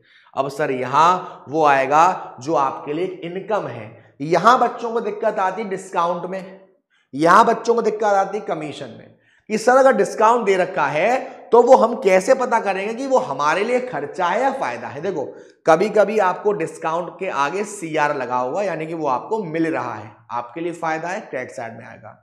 कभी कभी नहीं लगा हुआ तो आपको वो देखना है कि वो डेबिट के हेड में है या क्रेडिट के हेड में है। डेबिट के हेड में है तो हमने दिया है, और क्रेडिट के हेड में तो हमको मिला है। सेम ये फंडा हम कमीशन के लिए भी अपनाते हैं। चलिए तो ये पूरा फॉर्मेट है आपका 1 by 1 हो। चलिए क्या लिखा हुआ है, those expenses which are not related to the business are not written in the profit and loss account. ऐसे खर्चे जो हमारे बिजनेस से रिलेट ही नहीं कर रहे, जैसे लाइफ इंश्योरेंस प्रीमियम का पेमेंट पेड किया, हाउस होल्ड एक्सपेंसेस पेड किया, मालिक के घर का रेंट पेड किया, तो ये ड्रॉइंग्स है, तो वो यहां नहीं जाएगा, वो बैलेंस शीट में जो हमारी कैपिटल है उसमें लेस हो जाएगा। तो वही कह रहा है डोमेस्टिक या हाउस होल्ड एक्सपेंसेस है, इनकम टैक्स है, लाइफ इंश्योरेंस है, ये सारे हमारे ड्रॉइंग्स हैं। तो ये हमारी लायबिलिटी साइड में जो कैपिटल है उसमें से माइनस हो जाएगी। Only those items of expenses and income are shown in the profit and loss which have not been shown in the trade account. जो खर्चे, जो फायदे, जो इनकम आपने ट्रेड अकाउंट में नहीं लिखे थे वो यहां पर लिखे जाएंगे। चलिए ये क्वेश्चन आपके सामने है और इस क्वेश्चन को आपको करना है। तो देखिए पूरा क्वेश्चन कैसे करेंगे, 1 by 1 देखते जाएंगे। सबसे पहले ग्रॉस प्रॉफिट। ग्रॉस प्रॉफिट आप क्या करेंगे, ग्रॉस प्रॉफिट को चलो हम फॉर्मेट बना लेते हैं। देखिए प्रॉफिट एंड लॉस अकाउंट,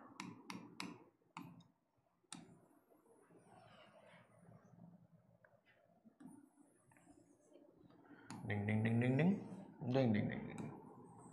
तो मैंने आपको बताया डीआर में सारे खर्चे जो ट्रेडिंग में नहीं आए थे, और सीआर में हमारी इनकम। सबसे पहले हम देखो ग्रॉस प्रॉफिट दे रखा है तो ये हमारा कहां आएगा, यहां आएगा, बाय ग्रॉस प्रॉफिट। कितने का दे रखा है, 10,52,500, 10,52,500।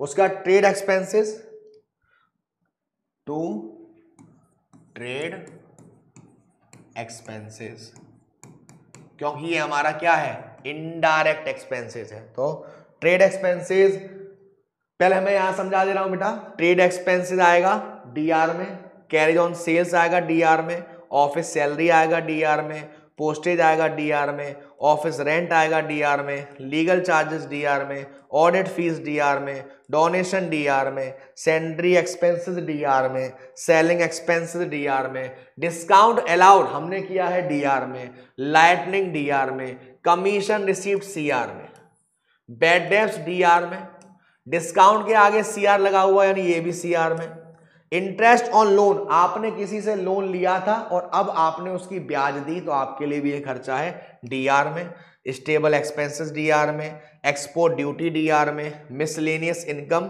सीआर में, अनप्रोडक्टिव एक्सपेंसेस डीआर में और ट्रेवलिंग एक्सपेंसेस डीआर में। तो इसमें बनाने में कुछ नहीं है, जो आपके डीआर में जाने हैं वो आप डीआर में डाल देंगे, जो आपको सीआर में जाने हैं वो आप सीआर में डाल देंगे और फिर प्लस माइनस करके उस पूरे को सॉल्व करेंगे।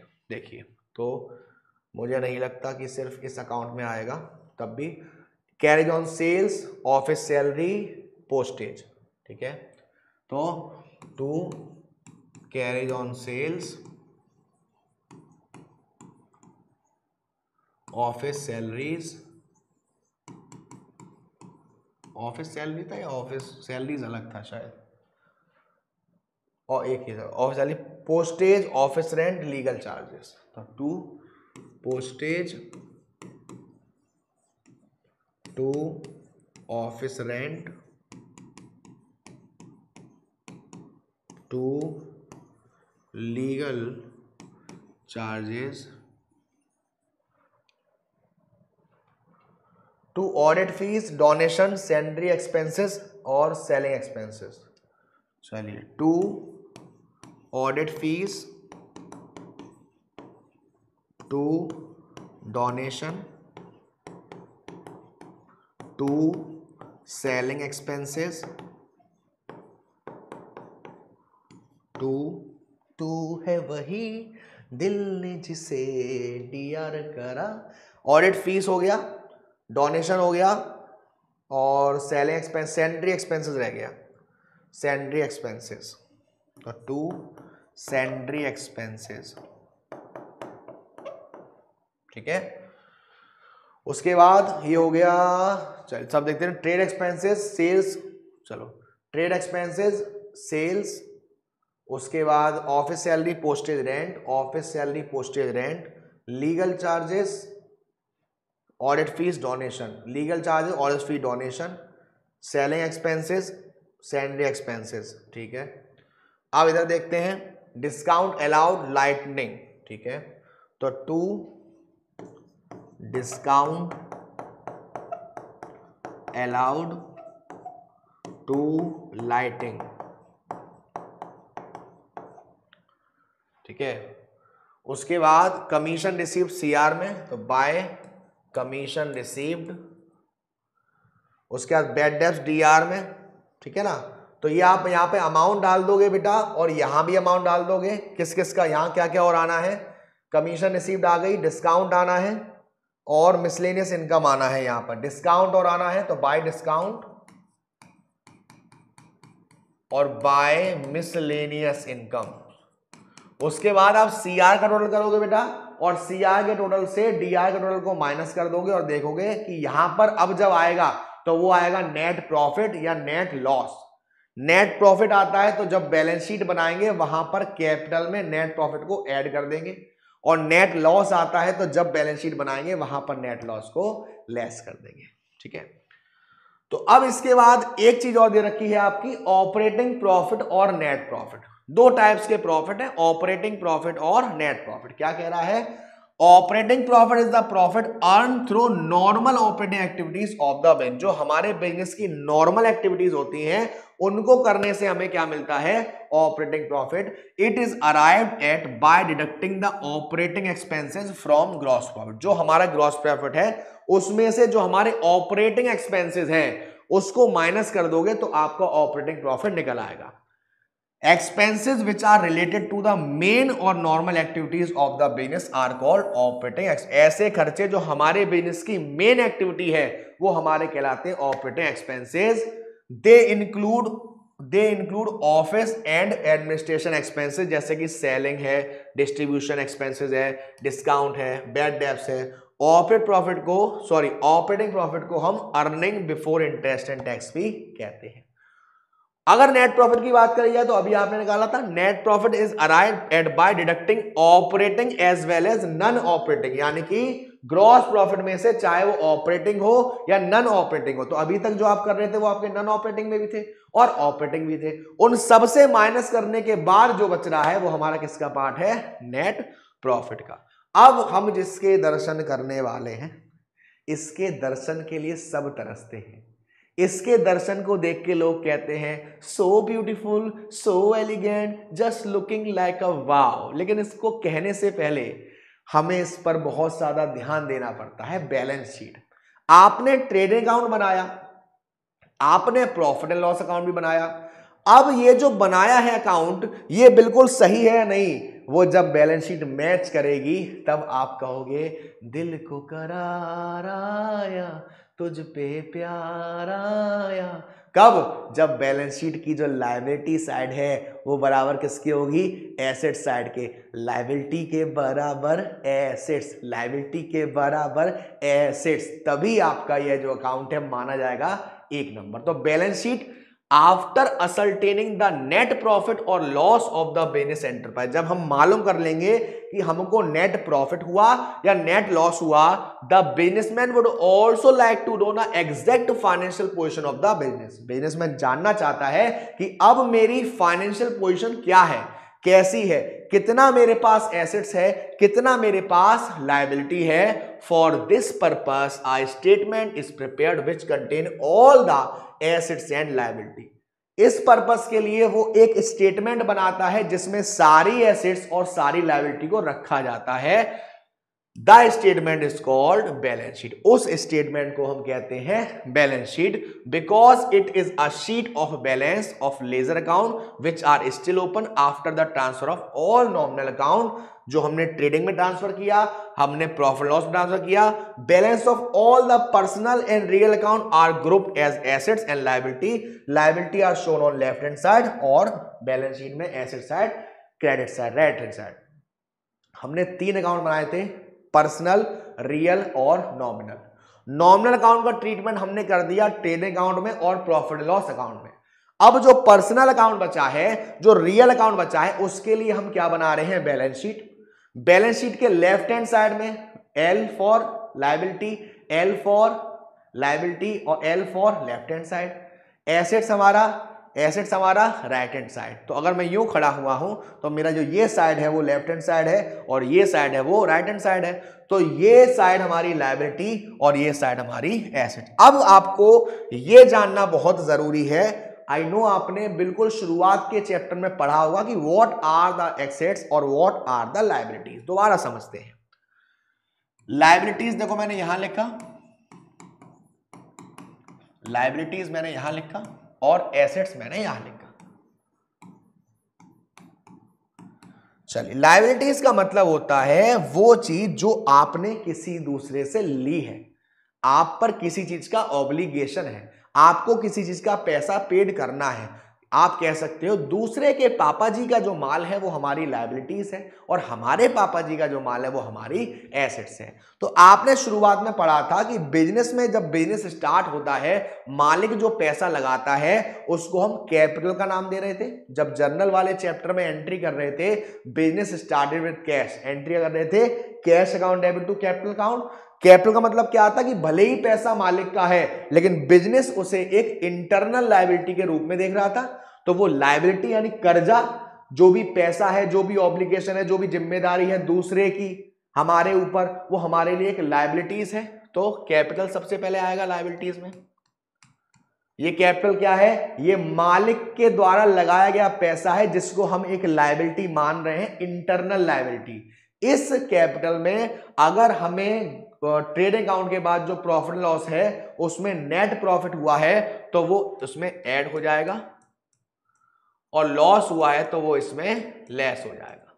किसमें? कैपिटल में। अगर नेट प्रॉफिट हुआ है तो वो इसमें ऐड हो जाएगा और नेट लॉस हुआ है तो वो इसमें से लेस हो जाएगा। अगर कोई ड्राइंग्स दे रखी है तो वो भी इसमें से क्या हो जाएगी? लेस हो जाएगी। उसके बाद जो लायबिलिटी है वो सारी की सारी बाहर वालों की लायबिलिटी है। हमने बाहर वालों से पैसा ले रखा है, लोन है, लायबिलिटी है। 2 तरह की, करेंट लायबिलिटी और non current liability. Current liability वो लायबिलिटी होती है जिसे छूने से करंट मारता है, अरे सर अरे नहीं सर, ऐसी नहीं होती। करेंट लायबिलिटी का मतलब होता है ऐसी लायबिलिटी जो आपको 1 साल के अंदर पेड करनी ही करनी है, ऐसा कर्जा जो जिसका पैसा आपको 1 साल के अंदर देना ही देना है। जैसे कि क्रेडिटर्स, आप किसी से सामान उधार खरीदते हो तो जिससे उधार खरीद रहे हो वो आपका क्रेडिटर है। आपने किसी से सामान उधार खरीदा, आपने एक बिल लिख के दे दिया, बिल्स पेबल, वो आपके क्या है, लायबिलिटी है। कोई खर्चा बकाया है, आउटस्टैंडिंग एक्सपेंसेस, वो आपके लिए लायबिलिटी है। और नॉन करेंट लायबिलिटी ऐसी लायबिलिटी जो लंबे समय की है। आपने कोई लोन ले रखा है लंबे समय के लिए, आपने बोरोइंग्स करी लंबे समय के, लंबे मतलब 1 साल से ज्यादा। एसेट्स की बात करी जाए तो एसेट्स हमारी करेंट एसेट्स भी होती हैं और नॉन करेंट एसेट्स भी होती हैं, फिक्स एसेट्स भी होती हैं, टेंजिबल्स भी होती हैं, इंटेंजिबल्स भी होती हैं। करेंट एसेट्स का मतलब ऐसी एसेट्स है जो 1 साल के अंदर कैश में कन्वर्ट हो जाएंगी और उससे जल्दी भी हो जाएंगी। आपने उन एसेट्स को रखा ही इसीलिए अपने पास कि आप उसे 1 साल के अंदर कैश में कन्वर्ट कर दोगे। जैसे कि डेटर्स, आपने किसी को सामान उधार बेचा और वो आपका देनदार है, वो आपको पैसे देगा, करेंट एसेट्स है। कैश है, बैंक बैलेंस है, ये हमारी क्या है, करेंट एसेट्स है। प्रीपेड एक्सपेंसेस, आपने कोई खर्चा पहले से ही कर दिया, एसेट्स कहलाती है। Building, machine, plant, bike, car, ये सब हमारी है क्या है, फिक्स एसेट्स, टेंजिबल एसेट, जिसको आप छू सकते हो, देख सकते हो। इनको जब हमने खरीदा था तो हमारा पर्पस था कि हम इसको यूज करेंगे लंबे समय तक, ना कि हम इसको बेचाबाची करेंगे। कुछ होती है इंटेंजिबल, जैसे गुडविल है, पेटेंट है, ट्रेडमार्क है, ये सारी चीजें हमारी इंटेंजिबल एसेट्स हैं, जिसे आप छू नहीं सकते, देख नहीं सकते, लेकिन फील कर सकते हो। फॉर एग्जाम्पल, मैंने लाइन गाई, गाता रहे माजा दिल, तू ही माजी मंजिल। अब मैं सड़क पे खड़े होकर भी ये गाना गा रहा हूं, अब मैं घर पे भी यही गाना गा रहा हूं, अब मैं स्टेशन पे भी यही गाना गा रहा हूं और लोग कुछ आके पैसे भी देके जा रहे हैं। बार बार गा रहा हूं, ये गाने का हक सिर्फ मेरे को है क्योंकि मैंने इसका कॉपीराइट करवा रखा है। अगर आप इस गाने को गाते हुए दिख गए बिना मेरी परमिशन के तो मैं आप पर कॉपीराइट मार दूंगा। ये इंटेंजिबल एसेट्स कहलाते हैं। तो ये हमारे होते हैं लायबिलिटीज और एसेट, लायबिलिटी को लेफ्ट हैंड साइड में और एसेट्स को राइट हैंड साइड में। चलिए, ये आपका देखो फॉर्मेट, लायबिलिटीज और एसेट साइड। सबसे पहला बैंक ओवरड्राफ्ट। कभी कभी मेरे दिल में ख्याल आता है, अरे सर कहां चले गए। बैंक ओवरड्राफ्ट का मतलब होता है कि जब हमारा जो करंट अकाउंट होता है, बेसिकली हमारे नॉर्मल अकाउंट पे मिल जाता है, हमारे खाते में उतना पैसा नहीं है जितना कि हमें पेमेंट करना है, और बैंक वाले जो होते हैं वो आपके ट्रांजैक्शन को देखते हुए अलाउ कर देते हैं कि ठीक है कर लो, कोई दिक्कत वाली बात नहीं। ऐसे ट्रांजैक्शन को हम बैंक ओवरड्राफ्ट कहते हैं। हमारा बैंक का बैलेंस माइनस में चला जाता है, बैंक वाले के ऊपर लायबिलिटी है, हमें पेड करना है, बैंक ओवरड्राफ्ट। बिल्स पेबल, आप किसी से सामान उधार खरीदते हो, सामने वाले को आप पर भरोसा नहीं था, उसने एक बिल पर साइन करवा लिए कि इतने टाइम बाद तू मुझे पैसा देगा, वो बिल्स पेबल। सिंडिकेटर्स, हम किसी से सामान परचेज करते हैं उधार।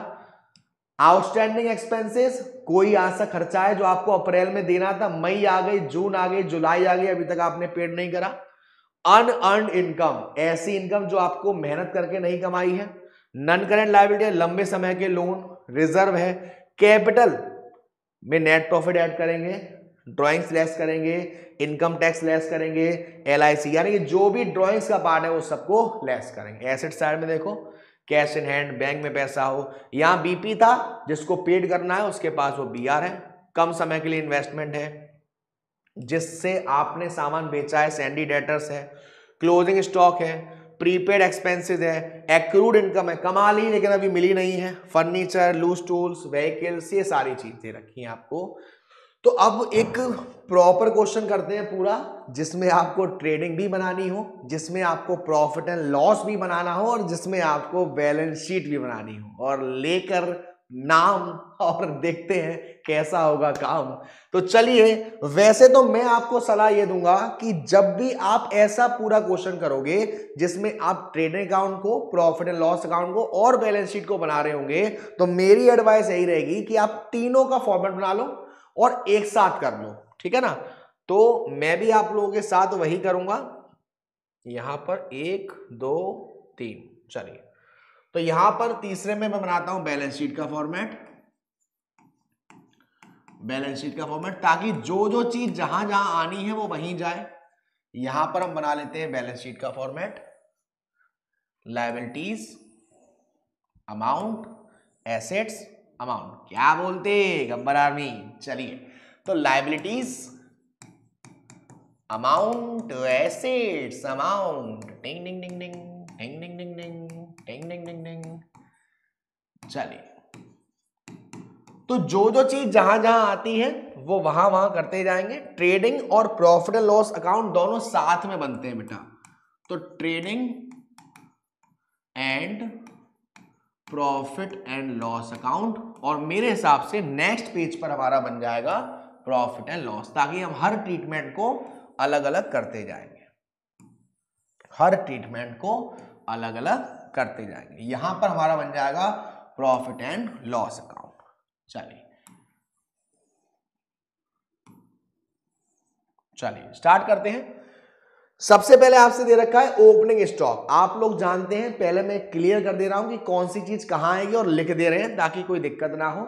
ओपनिंग स्टॉक ट्रेडिंग के डेबिट साइड में, परचेज ट्रेडिंग के डेबिट साइड में, रिटर्न इनवार्ड सेल्स रिटर्न है, कैरेज इनवार्ड ट्रेडिंग के डेबिट साइड में, carriage outward profit and loss के डेबिट साइड में, ऑफिस फर्नीचर एसेट्स है, सैंडी डेटर्स एसेट्स है, dock charges direct expenses trading के डेबिट साइड में, electric power direct expenses trading के डेबिट साइड में, फ्यूल गैस एंड पावर। तो एक काम करते हैं, पहले ट्रेडिंग बना लेते हैं, ओपनिंग स्टॉक और परचेज। चलिए, ओपनिंग स्टॉक और परचेज, तो to opening stock, to purchase. Pen change कर लेते हैं, थोड़ा सा रंग चेंज कर लेते हैं। तो कितना कितना दे रखा है? 1,20,000 परचेज दे रखा है, ओपनिंग स्टॉक 45,000 है, और आपको लेस रिटर्न दे रखा है कितने का? रिटर्न इनवार्ड आउटवार्ड दे रखा है 2,500 का, आउटवार्ड दे रखा है 2,500 का। तो 1,20,000 में से 2,500 माइनस करेंगे तो 1,17,500। उसके बाद देखो आपको स्टॉक एट द एंड, यानी कि ये क्लोजिंग स्टॉक है। क्लोजिंग स्टॉक आपका बाय साइड आएगा, बाय क्लोजिंग स्टॉक ट्रेडिंग के क्रेडिट साइड में, ट्रेडिंग के क्रेडिट साइड में आएगा, और ये हमारा आएगा डेबिट साइड में। चलिए 75,000। उसके बाद देखते हैं क्या क्या दे रखा है आपको। परचेज हो गया, रिटर्न इनवार्ड दे रखा है, ये भी कैरेज इनवार्ड आएगा 2,400 रुपए ट्रेडिंग के डेबिट साइड में। तो to carriage inward, to carriage inward 2,400 रुपए। उसके बाद ऑफिस फर्नीचर लाइबिलिटीज में जाएगा, डेटर्स भी आपका डॉक चार्जेस 5,000 रुपए। तो to dock charges, to dock charges ship से जो सामान आता है वो, to dock charges, electric power, to electric power, to fuel gas and water, to fuel gas and water. Pen change कर लेते हैं। चलिए, इलेक्ट्रिक पावर, बैड डेब्ट्स नहीं आएगा यहाँ पर, सिंडिकेटर्स लायबिलिटी है, रिटर्न आउटवार्ड हो चुका है। सेल्स आएगा 3,50,000 का क्रेडिट साइड में, तो बाय सेल्स 3,50,000 और लेस रिटर्न इनवार्ड। अब रिटर्न इनवार्ड यानी कि सामान हमारे पास वापस आ रहा है कितने का? 3,200 का, 3,200 का। तो ये हो जाएगा 3,000 माइनस कर 2,000, 3,46,800। ठीक है, 3,46,800। और कुछ दे रखा है, देखते हैं इसमें।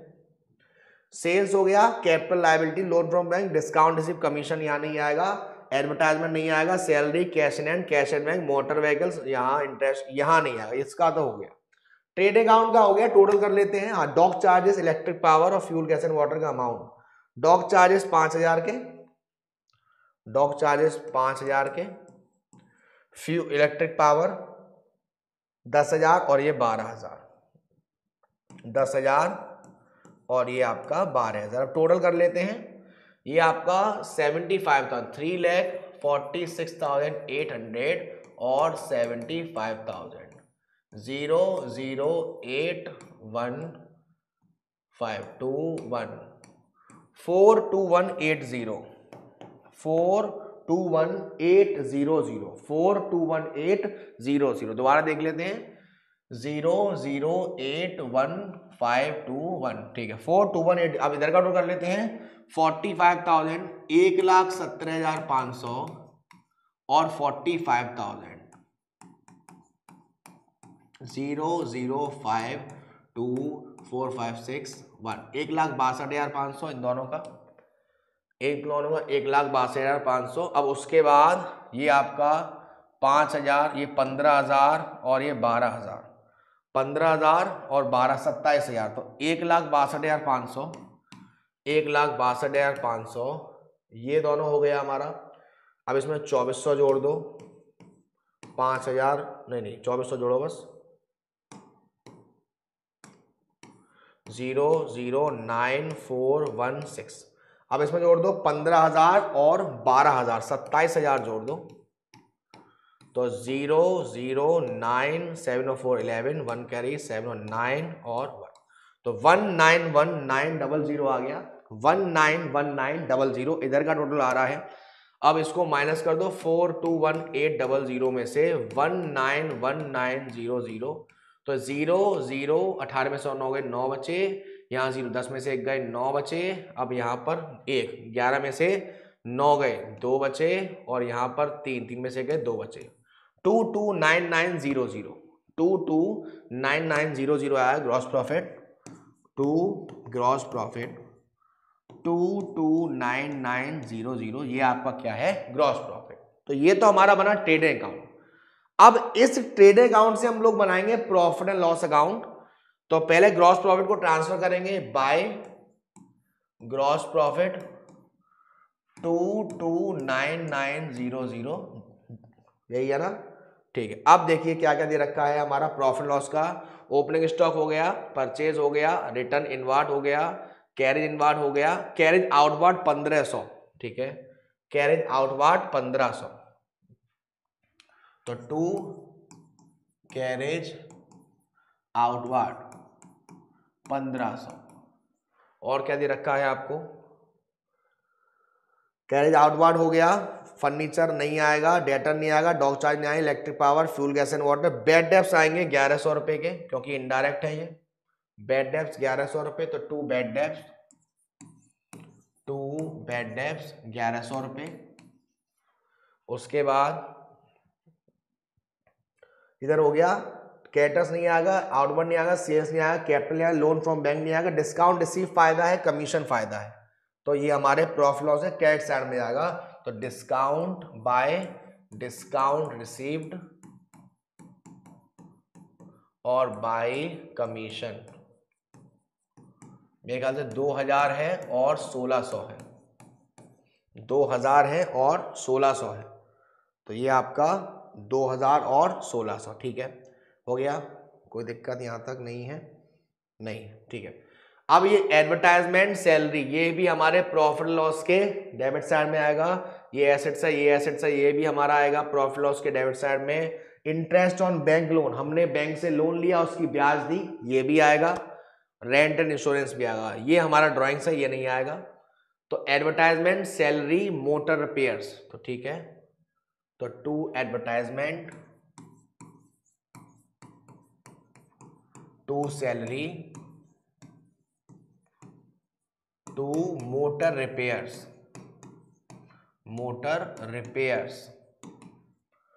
2 रेंट एंड इंश्योरेंस था और 2 interest on bank loan 2 motor repairs नहीं ये तो हो गया motor repairs rent and insurance 2 rent and insurance amount लिख लेते हैं सैलरी का एडवर्टाइजमेंट का 25,000 36,000 25,000 एडवर्टाइजमेंट का 36,000 सैलरी का मोटर रिपेयर कितना हो गया motor repair 3000, interest on bank loan 2400, 3000, 2400। अब रेंट एंड इंश्योरेंस आपको कितना दे रखा है, 24,500, 24,500। अब यहाँ पे पहले हम नेट प्रॉफिट या नेट लॉस देख लेते हैं। यहाँ का टोटल करेंगे तो आएगा आपका 2,29,900 में 3,600 रुपये जोड़ लो, 2,29,900 में आप जोड़ दो 3,600 रुपये, 0,0,5 1 कैरी 3 1 कैरी 3 2, 2,33,500, 2,33,500। अब 2,33,500 में ये 1,500, ये 1,600, 2,600 और 2,600 और 2,400, 5,000 हो गए, 5,000 और ये 30,000 और 66,000, 66,000 हो गया, ये हो गया, ये हो गया, ये हो गया, ये हो गया, 3,000 तो 69,000 और 24,500, 24,500। तो ये आपका कितना हो गया, 0,0,5, ये आपका कितना बचा, 8 में से 4 गए 4 और ये आपका 4। अब ये हमें प्लस करना है ना कि माइनस करना है, ये हमें प्लस करना है बेटा।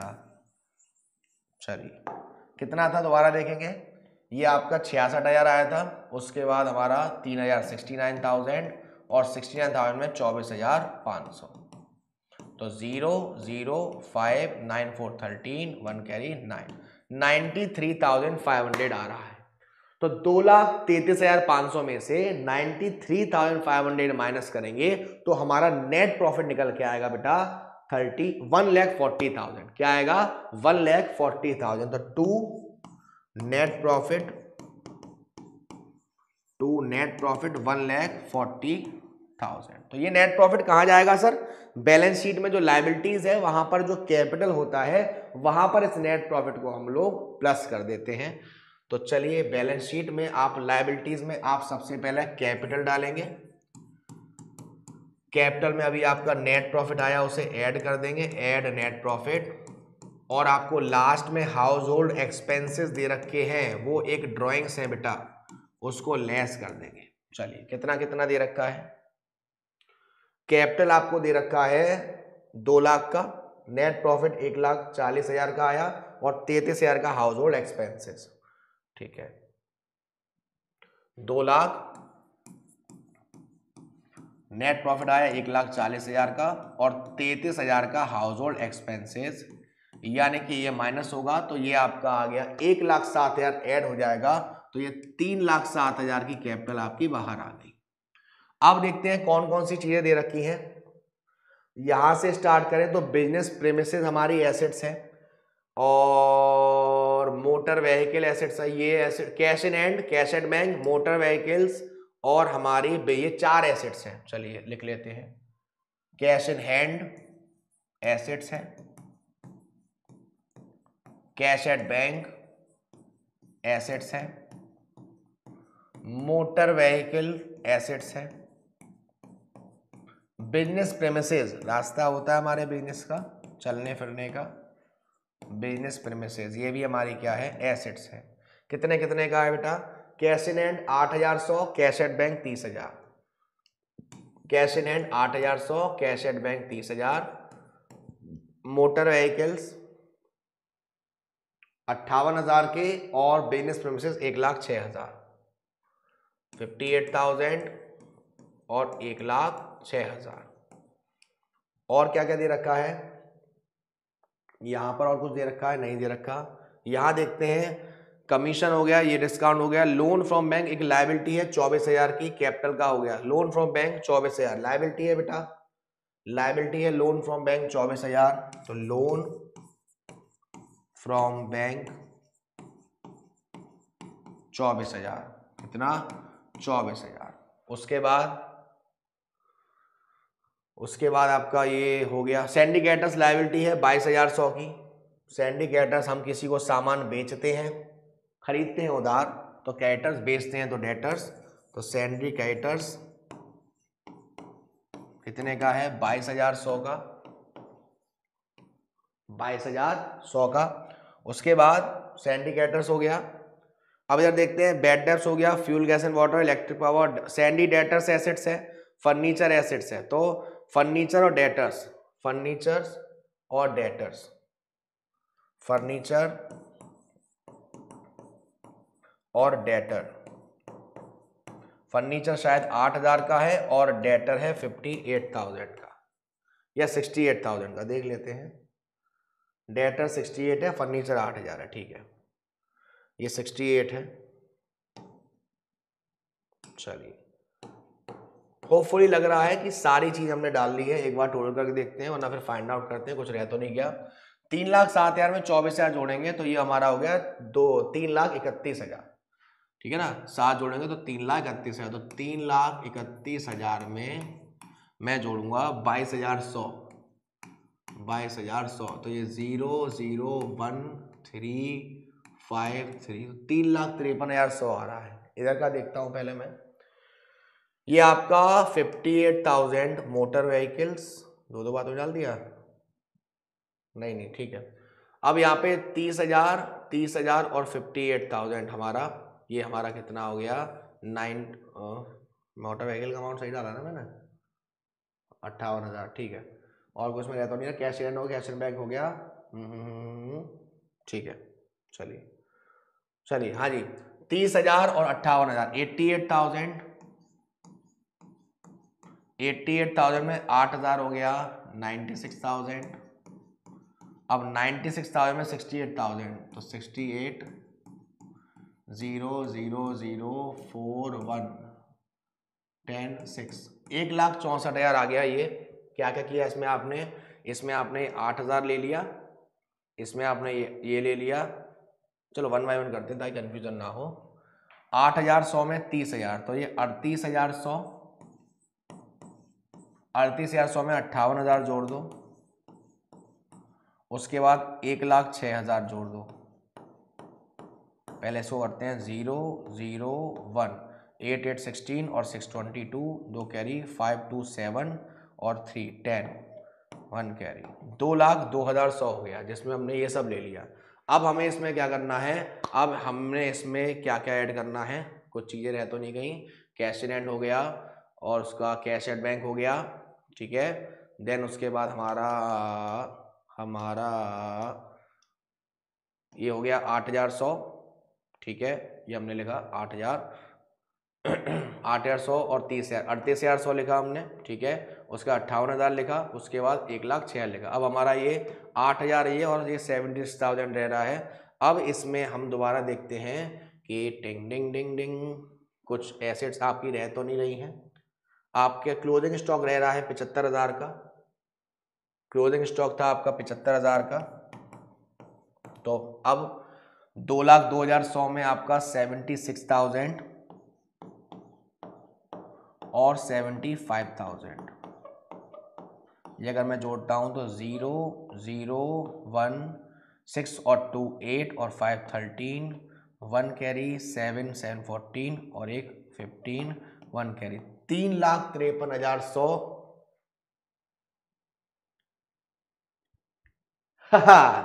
बैलेंस शीट आपकी मैच हो चुकी है।